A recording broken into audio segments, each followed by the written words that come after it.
Good morning, everybody. My name is Kim Hargrave, and I'm the Education Director at the Denison Pequotsepos Nature Center. And I'm really excited today to talk a little bit more about flowers and all of their unique parts. Sometimes we just look at a flower and all we see is the pretty part of it, and we don't realize all the unique things that they have. Remember, well, for us, flowers are just there to look pretty. For the flowers, it's the way they reproduce. It's the way they get seeds so that we can have more flowers next year. And so what we're going to end up doing is we are going to take apart a flower to see if we can find all of those interesting parts. And I've got a helper today. I've got Miss Rosie. She's up there flying around, so you might see her scooch back and forth. Hopefully she'll leave our table alone today. Now, I've got this really cool flower model that I'm going to start with today. There's Miss Rosie coming in to say hi. And I'm going to start with our flower model today so that we can see all the parts of a flower way in kind of close up, because sometimes they're small and can be tricky. So there's one thing that we always notice is the petals. And remember, you and I might see these petals as yellow, but other animals like bees and butterflies might see them as different colors. She's trying to eat some of my flower pieces right there. Now, underneath those petals, you see these green pieces right here. These are called sepals. And sepals are the part that protect the bud of a flower. And they come down, and sometimes you see them. If you think about a rose, you see pretty little pieces of green underneath the red rose. Sometimes the sepals can be trickier to tell from the actual petals, though. They can be colored. And then we have the really important part of the flower. And this part right here, these are called stamens. And stamens are what have the pollen on the end. This part called the anther, and that's where the pollen is. So if you go from flower to flower, let's say you have to self-pollinate some flowers inside. If you grow your peas inside, you can actually take a paintbrush and you can touch the flower on one plant and then go to the next one. And you're moving pollen from these stamens to the next flower. And then we have the middle part, and this is called the pistil right here. And right at the top, it's very, very sticky, and it's called the stigma, and the pollen from another plant sticks there and travels down the style and into the ovary of the plant, and that's where the new seeds will develop. So really, really neat to see that. Now, when we're talking about this type of flower, we're talking about what we call a perfect flower. It's got all of the parts. Some flowers are a little more complicated. You might have a holly tree near your house, and you have to have boy holly trees and girl holly trees, and the boys only have the pollen pieces, while the girls have the style and the pistil and all of these parts, all the girl parts on them. Don't eat my flowers. Now, in order to take apart a flower, I always recommend starting with what we call a perfect or a simple flower. Ones that you might have around your yard right now are lilies and tulips. Now, my tulips all got eaten by my deer when I went out yesterday to check them all out. All the leaves were chomped down, but I have seen some pretty tulips around, but don't steal don't steal some from other people's yards. Now, if you're going to the store to buy flowers, I often buy these ones. These are astromerias, and I buy them because they come in a big bundle and they're relatively inexpensive, and you can see all of the pieces on there. So what I'm going to do is I'm actually going to take apart this flower. Now remember I said the petals can be a little bit tricky to tell apart from the sepals, and this is one of those flowers that it happens on.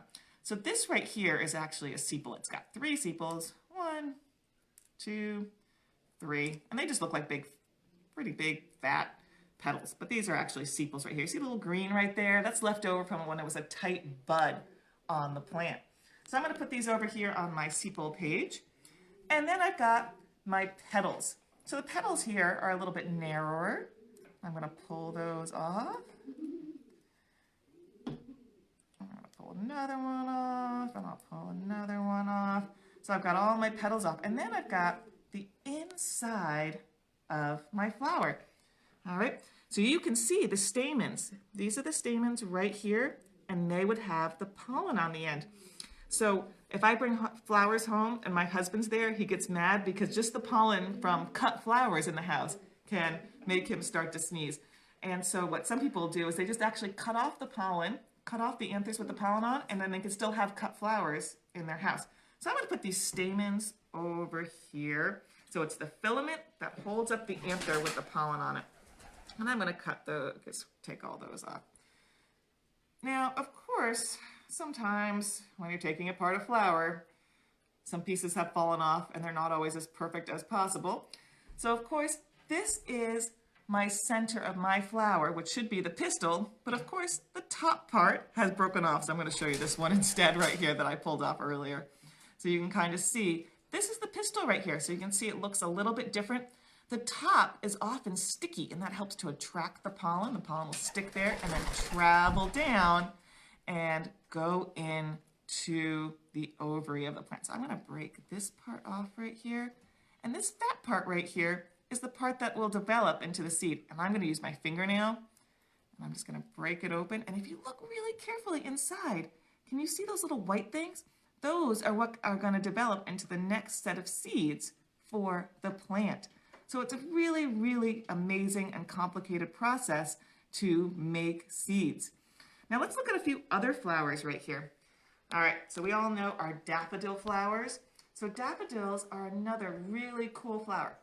And they have a lot of the same parts, but they're a little bit trickier to see. So I'm going to pull off, again, on this particular style of daffodil, these white pieces technically aren't petals, they're just sepals. So I'm going to kind of pull those off right here.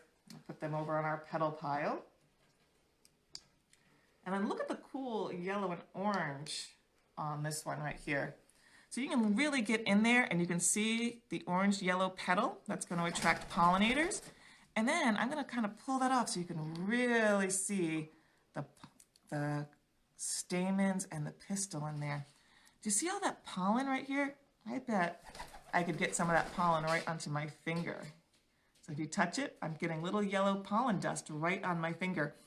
Not today because it's too rainy out, but last week when I was down by the pond, you could actually see like big areas that looked like yellow dust on top of the pond, and it was pollen from all of our different trees.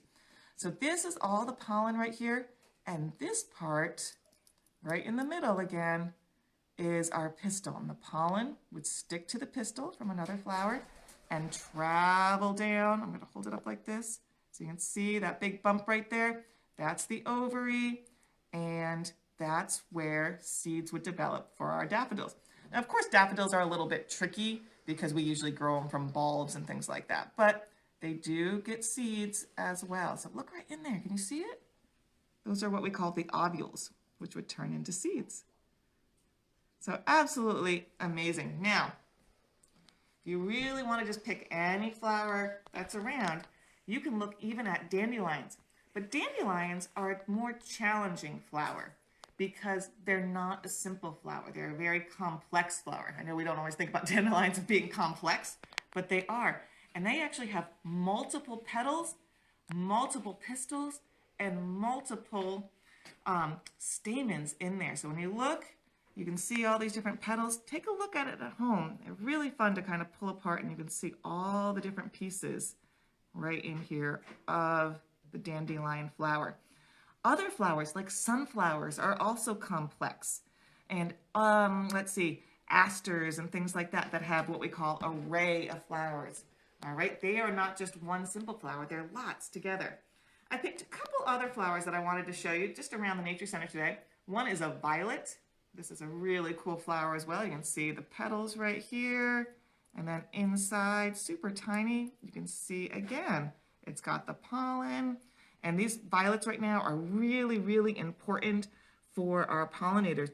Early pollinators need these plants. You think about the flowers you plant in your garden, not a lot of those are up yet. But these are all there waiting for them. And I really like this one. This is one of our native plants right here. This is the Dutchman's breeches. Look how cool it is. All right, perfectly designed for bees and other pollinators right there. And then one more that I want to show you is this one. This is called, I call it the silver dollar plant. And it has the pretty purple flowers. And again, you can see where the pollen forms. Right there, and then those get those seed pods that look like little silver dollars, and we have them all around the Nature Center. You can take a look. Now, what I recommend doing is if you want to try to take apart flowers at home, you can find really cool charts online, just about anywhere. Just Google parts of a flower, you can find them.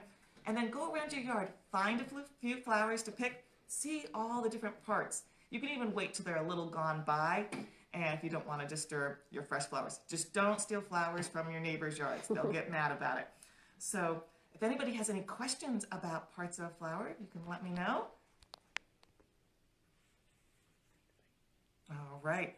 And what we can do is, I just want to remind everybody that next week on Tuesday, Wednesday, and Thursday at 10 a.m., we will have more Facebook's Lives with all different types of cool things. Rob and I were just talking. We think we're going to do some pond animals next week, so that'll be a really great time. So thanks so much for tuning in.